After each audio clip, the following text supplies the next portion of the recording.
అండి ఒకసారి నాకు ఎక్స్ప్లెయిన్ చేస్తారా సార్? ఎందుకంటే చాలా ఇంట్రెస్టింగ్ గా ఉన్నాయి ఈ మైక్రో గ్రీన్స్ కానీ ఇదంతా కూడా ఒకసారి ఎక్స్ప్లెయిన్ చేస్తారా? అసలు మీ ఫార్ములా ఏంటి? 5 days లోనే డయాబెటిక్ ఎట్లా కంట్రోల్ చేస్తున్నారు మీరు? అయితే ఇప్పుడు ఏంటంటే మనకి ఇప్పుడు ఈ డయాబెటీస్ అసలు ఏదైనా ఒకటి ఉంటుంది. నేను అందరికి అదే చెప్తాను. మనకి జబ్బు రావడానికి 3 కారణాలు ఉంటాయి. ఒకటి జెనెటికల్గా వచ్చేది కానీ లేకపోతే యాక్సిడెంటల్గా వచ్చేవి 5% ఉంటాయి మహా అయితే. అది మన చేతులు ఉండవు కదా, వాటిని పక్క పెట్టేద్దాం. ఇక 3 ఉంటాయి. ఆ 3 తప్ప ఇంకెక్కడి నుంచి రావు జబ్బులు.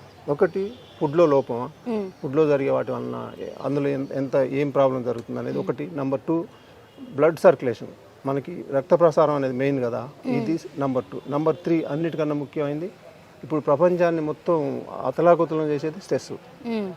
ఎటువంటి పర్సన్కైనా, వాళ్ళు ఎంత ఆస్తులున్నా లేకపోయినా, ఎవరికైనా కానీ దారుణమైన పరిస్థితి ఉంది దానికి. అనేక కారణాలు దానికి.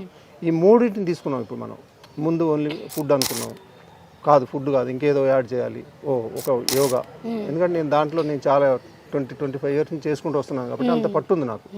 యోగా ఇంక్లూడ్ చేసాం. మరి ఇది కాదు కదా ఇంకేదో మిగులుతుంది అని అప్పుడు మళ్ళీ వచ్చిన ఆలోచన మెడిటేషన్. ఆ మెడిటేషన్ ఇక 3 వచ్చినాక నేను అనుకున్నా ఇది సంపూర్ణంగా వెళ్తుంది, మనం అనుకున్న రిజల్ట్ తీసుకురావడానికి మనిషికి కావాల్సినవన్నీ దీంట్లో ఉన్నాయి. లైఫ్ స్టైల్ అనేది టోటల్గా మార్చేసేది ఇందులో ఉంది.